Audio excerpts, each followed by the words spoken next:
I'm Lindsay Alferman. And I'm Molly Landel. And we're your hosts for the next 10 minutes of Bjjtv Journal TV. On this episode, we'll take a road trip to the Loop. We will also take a look at a hot topic, guns. Those two stories and much more are coming up. Bjjtv Journal TV starts right now.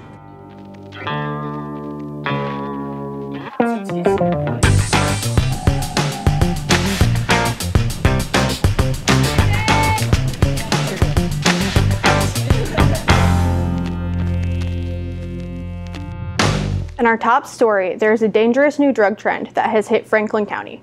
Aaron Reedy has the details. Getting high.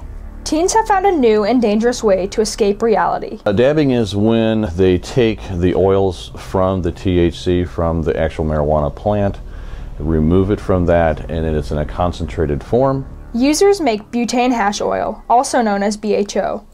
BHO is an explosive substance that makes up THC. They expose it to an open flame somewhere along the process, and it blows up the house or the apartment or whatever they're in. That's how it's showing up across the United States. Yeah, I know a bunch of people that do the new thing. The consequences of dabbing are similar to those of marijuana users. The biggest thing marijuana does is it affects how you make and retain memory, and also how you make decisions as you go through life. Your academic career will just go downhill very fast. Grades will drop like a stone. Legally, the issues are a little more severe. Because it's so strong, they're going to assume they're going to try and sell it. The level of probation will be much higher, or there will actually be prison time. Although smoking is what comes to mind, it isn't the only way to dab.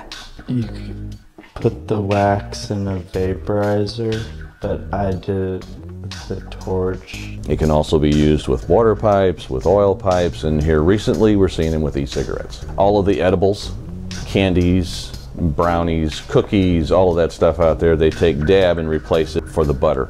If you or one of your friends is considering dabbing, Neil Kluba has a word of advice. The three outcomes of drug addiction are either treatment, jail, or death. For Bjjtv Journal TV, I am Aaron Reedy reporting. Washington High School is officially a one-to-one school, but with change comes some growing pains. Ellie Shear has a story.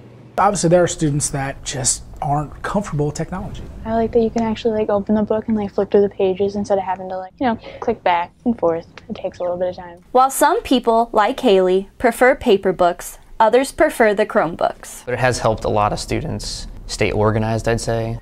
The Chromebooks allow more than just organization. All those things that are on the internet and resources available become available all the time. We have a lot of screen time now, so there's probably less face-to-face contact. While classrooms use screen time more often, teachers and librarians are pushing for more personal reading out of books. A lot of times our readers really just want a book. They want to be able to kind of get away from that electronic device for a little bit. I think the library will always be a place. It's always a learning environment, a place of seeking information and knowledge. Some classes have really liked coming down and using our space.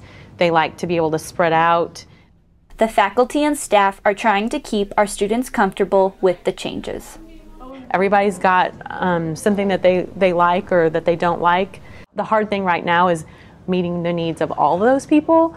It might be hard to meet everybody's needs, but some believe Washington High School has found the solution. It's made the school better. It allows students to get things easier and quicker. Everything's there, click of a fingertip, and boom, you have this, this, and that. This is Ellie Shear reporting. Guns. People seem to either love them or hate them, and our community is just as divided as our nation. Morgan Engel has more. I like the concept of guns. I don't own a gun. I use them almost all year round. According to the Brady campaign, 31 Americans are killed with guns every day. This frightens some teens. There's times where I fear that somebody's going to walk on my campus and do something. The gun itself. Although some students don't feel guns are safe, others feel guns are a necessity. This was actually a graduation present. I believe if people know how to use them, guns can be very safe and protecting. In some form or another, everyone needs a gun for some reason. There's no such thing as an unsafe gun. There's unsafe people. It's all about knowing your equipment and knowing how to handle it. Owning a gun is a personal choice, But many gun owners believe they have one main purpose: protection. You never know what's going to happen in the world. If anyone else is going to do something, then you have no defense. Carrying a gun is kind of like wearing your seatbelt. You don't expect to get into a car crash whenever you hop into your car, but you'd rather have it and not need it than need it and not have it. This one is just one of the best that civilians are allowed to get their hands on. Each year, more and more citizens are participating in conceal and carry classes so they can legally carry a concealed firearm. There's a certain level of commitment, training, and discipline that has to go into concealed carry. That's another great thing about concealed carry. It allows good people to be armed without the bad guys knowing it. However, not everyone thinks conceal and carry is a great idea. I feel like there needs to be more of why do you need this and why must you have this at this time? Opinions on gun ownership vary from individual to individual. What's your thoughts? For Blue Jay Journal TV, I am Morgan Ingle, reporting. Some people think that a road trip has to be hundreds of miles, but some Blue Jay Journal TV staff members found a great road trip destination close to home. Let's go on a road trip. Sometimes we need a break from Washington, Missouri, so we look to the east for a change of scenery. The Delmar Loop in University City is home to many famous restaurants and shopping centers. It's very eccentric, very exciting to be around. The people were very different, and it was definitely a really fun experience for me. It's so different. The live music is really cool. I love music. I'm a musical person myself. So I went to this place called Sunshine Daydreams, one of my favorite places. It's a very earthy, kind of laid-back store. We went to this really cool candy shop called Rocket Fizz Candy. Really vintage candy. There was like Japanese candy. There was like endless amounts of Fitz's soda. Aside from amazing candy, we explored some local shops. Vintage vinyl was one of my favorite places, not just because of the records, but I collect them, so it definitely meant a lot more to me to be there. There's so much to look at, and it's one of my favorite stores. Luckily, we worked up an appetite. Well, there was several places. There was like the Peacock, Blueberry Hill, several barbecue places that looked really good. Eventually, we decided on a place to eat. We ate at Snarf's famous sandwiches and subs. I got a BLT. Best BLT I've ever had in my life. I got a chicken Cobb salad with avocado. That was probably some of the best food I've ever had. Aside from eating good food, we also tried various new things. We also met new people and explored the diversity.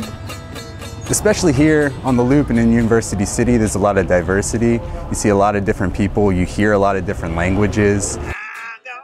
This road trip is one for the books. If you ever get the chance to head down to the Delmar Loop, you won't be disappointed. Go to visittheloop.com for more details. From Blue Jay Journal TV, this is Faith Wheeler reporting. We have many great electives to choose from at our high school. Emma Jones is going to introduce us to one that you may not have heard about. It was on the paper and it just seemed like a really fun thing to do. It was a lot better than any art class. Painting, photography, and ceramics are commonly offered electives that help students tap into their creativity. But Washington High School provides something more. Metalworking class is essentially a survey of different areas of metalworking, like whether it's welding, just craftsmanship with metal material. There's sheet metal projects where you make a tray, and then after you get done with sheet metal, you start welding. Mr. Bazuski's students all agree that he brings something special to the class. He really makes it fun because instead of doing the same thing every time, he kind of likes to interchange stuff. He explains it a little bit and then lets us get to work right away. There's some classroom work, hands-on work, in addition to book examples. Besides being a fun class, the metalworking students are able to apply all they've learned to make a project at the end of the course. I like to do quite a few different projects to get students' imagination going. It's something that they can do. So every year I'll build a barbecue or say like that, like it was a wood stove project. And so it gives them ideas, things to think about, like, ways to work with different materials. I want to be an auto mechanic, so it'll kind of give me a background with it. If you are interested in taking a metalworking class, talk to Mr. B or your guidance counselor for more information. From Blue Jay Journal TV, I'm Emma Jones reporting. It's time for our show to end.